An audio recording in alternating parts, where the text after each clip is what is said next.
প্রতি বছর বাংলার আষাঢ় মাসে এবং ইংরেজি জুন জুলাইয়ের দিকে পুরী সহ সারা দেশে তথা বিদেশেও মহা ধুমধামে পালিত হয় প্রভু জগন্নাথ দেবের রথযাত্রা।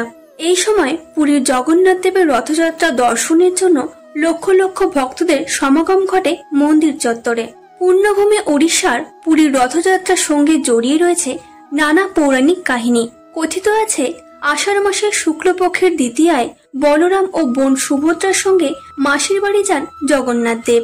মাসির বাড়ি অর্থাৎ রাজা ইন্দ্রদম্নের পত্নী গুন্ডিচার বাড়ি। 3 ভাই বোন বিশেষ রথে চেপে 3 কিলোমিটার দীর্ঘ যাত্রা করেন। সেখান থেকে আবার নবমীতে মন্দিরে ফিরে আসেন জগন্নাথ দেব সহ বলরাম এবং সুভদ্রা দেবী। এটাকেই জগন্নাথ দেবের মাসির বাড়ি যাওয়া বলে। পরপর 3টি সুসজ্জিত রথে চেপে মাসির বাড়ির উদ্দেশ্যে যান প্রভু জগন্নাথ। সবার আগে থাকেন বলরাম, তার পেছনে সুভদ্রা দেবী এবং সবার শেষে থাকেন জগন্নাথ দেব। এই যাওয়াকে বলে সোজা রথ, আর ফিরে আসাকে উল্টো রথ বলে। নিয়ম মেনে প্রতি বছর 22টি সিঁড়ির ধাপ বেয়ে প্রভু জগন্নাথ, বলরাম ও সুভদ্রা দেবীকে নামানো হয়, যাকে বলা হয় বৈশী পহজা। পুরীর মন্দিরে সিংহদ্বার থেকে কুর্মবেড়া পর্যন্ত এই বৈশী পহজার প্রতিটি ধাপ খন্ডালাইট পাথর দিয়ে তৈরি হয়। এই স্থানটিকে অত্যন্ত পবিত্র বলে মনে করেন পুণ্যার্থীরা। রথ ঘিরে রয়েছে আরো অজস্র রীতি নিয়ম। রথযাত্রা উৎসবে তো মাতবেন সকলেই, কিন্তু জানেন কি এই রথযাত্রাকে কেন্দ্র করে অনেক পৌরাণিক রীতি রেওয়াজ জড়িয়ে রয়েছে? কিভাবে তৈরি হয় এই বিশেষ রথ? আর এই 3টি রথে জগন্নাথ দেব, বলরাম, সুভদ্রা দেবী ছাড়াও আরো কোন কোন দেবী দেবতা অধিষ্ঠান করেন?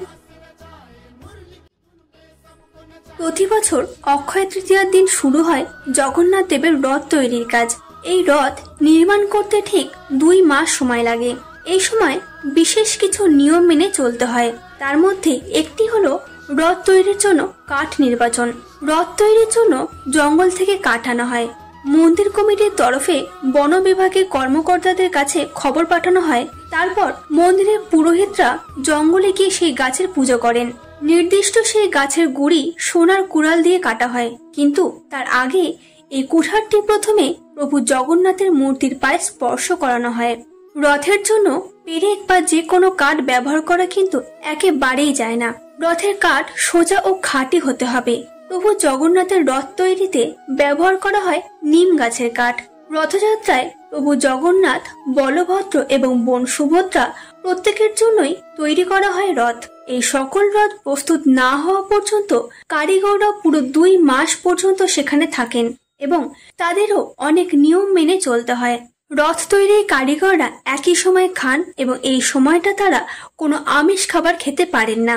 তাদের খেতে হয় সম্পূর্ণ নিরামিষ খাবার। এছাড়াও এই সময় কারিগরদের ব্রহ্মচর্য পালন করা বাধ্যতামূলক। এক কথায় বলা যায় সকল কারিগরকে শুদ্ধাচারে এই রথ নির্মাণ করতে হয়। কিন্তু এই রথ নির্মাণে আরো একটি মজার ব্যাপার হলো রথ তৈরির সময় নিম কাঠ ব্যবহার করা হয়। তবে রথ তৈরিতে কোনো রকম আধুনিক সরঞ্জাম ব্যবহার করা হয় না, পুরোটাই কাঠের হাতুড়ি ব্যবহার করা হয়ে থাকে। বর্তমান সময়ে উন্নত প্রযুক্তির এক চুলো সাহায্য নেওয়া হয় না এই রথ নির্মাণে। এমনকি রথ নির্মাণের জন্য নির্দিষ্ট দৈর্ঘ্য প্রস্থের মাপগুলিও হাতেই নেওয়া হয়। গজ বা ফিতের কোনো কিছুই ব্যবহার করা হয় না। শুধু তাই নয়, পেরেক, পিন বা নাটবল্টু থেকে শুরু করে কোনো ধাতুর কিছু ব্যবহার করা হয় না। রথ তৈরিতে যুক্ত থাকেন প্রায় 1400 শিল্পী। বংশ পরম্পরায় এই শিল্পীরা রথ তৈরির কাজ করে চলেছে। আজও তারা রথ তৈরির কাজ করে থাকেন। আলাদা করে তাদের নিয়োগ করা হয় না। রীতি অনুযায়ী যুগ যুগ ধরে রথ তৈরির কাজ করেন।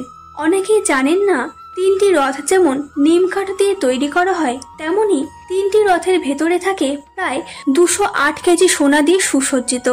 রথযাত্রার নানা ঘটনা ও তথ্য বিভিন্ন পুরাণেও উল্লেখ রয়েছে লোকবিশ্বাসও। পুরীর রথযাত্রা উৎসব বাংলায় সূচনা করেন মহাপ্রভু চৈতন্যদেব। নীলাচল থেকে প্রথম রথযাত্রার ধারা বাংলায় নিয়ে আসেন। ওড়িশার পাশাপাশি বাংলাতেও রথের উৎসব প্রচলন শুরু হয়। এরপর আমরা আলোচনা করব এই 3টি রথের বৈশিষ্ট্য নিয়ে। প্রথমে জেনে নেওয়া যাক প্রভু জগন্নাথের রথ সম্পর্কে। জগন্নাথ দেবের রথের নাম নন্দীঘোষ বা গরুড়ধ্বজ। এই রথের রং লাল ও হলুদ বর্ণের হয়। এটি মূলত শ্রী বিষ্ণুর পছন্দের রং। জগন্নাথের সঙ্গী দেবতা মদন মোহন। এই রথে মোট 16টি চাকা থাকে। প্রত্যেকটি চাকার পরিধি 6 ফুট 6 ইঞ্চি। কথিত আছে এই রথের নাম দেন স্বয়ং ইন্দ্রদেব। ছোট বড় আকারের মোট 832টি কাঠের টুকরো দিয়ে এই রথের নির্মাণ করা হয়। জগন্নাথ দেবের রথের উচ্চতা 13.5 মিটার অর্থাৎ 45 ফুট। রথের প্রতিটি চাকারই একটি বিশেষ তাৎপর্য রয়েছে। কথিত আছে জগন্নাথ দেব প্রকট হওয়ার আগে 16টি উপাদান দিয়ে পৃথিবী নির্মাণ করেন। চন্দ্রের যে 16 কলার কথা আমরা শুনে থাকি সেটা আসলে চাঁদ 16টি কলার পরিক্রমণের মধ্য দিয়ে একটি কালচক্র সম্পূর্ণ করে। জগন্নাথ দেবের চাকাও সেই 16টি কলারই প্রতীক।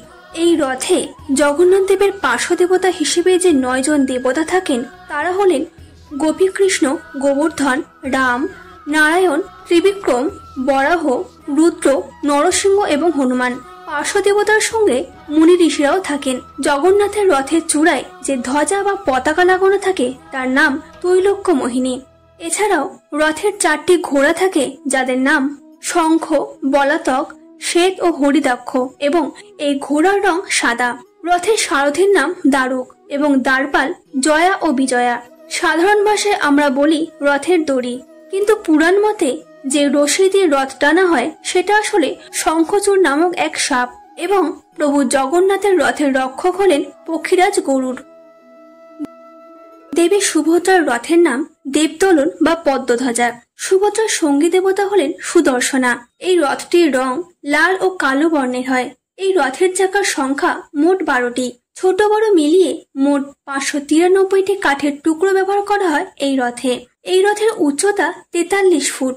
সুভদ্রার রথের রক্ষক হলেন জয় দুর্গা। এই রথের সারথী হলেন অর্জুন এবং দ্বারপাল হল গঙ্গা ও যমুনা।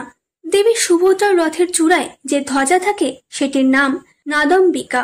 এই রথের ঘোড়ার রং লাল রঙের হয়ে থাকে এবং তাদের নাম হলো রুচিকা, মচিকা, জিতা ও অপরাজিতা। দেবীর রথের দড়ির নাম স্বর্ণচূড়া নাগিনী এবং রথের সাথে যে 9 জন পার্শ্ব দেবতা থাকেন তারা হলেন চণ্ডী, চামুন্ডা, উগ্রতারা, বনদুর্গা, শুলি দুর্গা, বারাহী, শ্যামাকালী, মঙ্গলা ও বিমলা। ভগবান বলরামের রথের নাম হলো তালধ্বজা বা লাঙ্গল ধ্বজা। বলরামের সঙ্গী দেবতা হলেন রামকৃষ্ণ। এই রথে মোট 14টি চাকা থাকে। ছোট বড় 763টি কাঠের টুকরো দিয়ে এই রথ নির্মিত হয়। এই রথের উচ্চতা 44 ফুট এবং এই রথের রং লাল ও নীলাভ সবুজ রঙের হয়। এই রথের রক্ষক হলেন বাসুদেব ও রথের সারথী মাতালি এবং দ্বারপাল হল নন্দা ও সুনন্দা।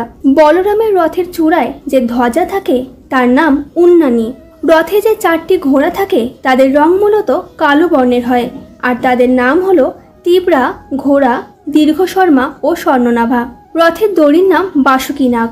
বলরামের রথে যে 9 জন পার্শ্ব দেবতা থাকেন তারা হলেন গণেশ, কার্তিকেয়, সর্বমঙ্গলা, প্রলম্বরী, হলায়ুধ, মৃত্যুঞ্জয়, নাটম্বর, মুক্তেশ্বর ও শেষদেব। একবার রথের দড়িতে টান পড়লেই জগন্নাথের মূল মন্দির থেকে গুন্ডিচা মন্দিরের উদ্দেশ্যে গড়াতে শুরু করে রথ। সবার আগে থাকে ভগবান বলরামের রথ, তারপর দেবী সুভদ্রার রথ এবং সবার শেষে থাকে প্রভু জগন্নাথের নন্দী ঘোষ। কেমন লাগলো আমাদের আজকের আয়োজন? ভালো লাগলে অবশ্যই লাইক করতে ভুলবেন না। ফিরে আসবো আবারও অন্য কোনো তথ্য নিয়ে। ততক্ষণ ভালো থাকবেন এবং এই রকম আরও সনাতন ধর্ম সম্পর্কিত ভিডিও পেতে আমাদের পুরাণ কাহিনীর সাথে থাকুন। ধন্যবাদ।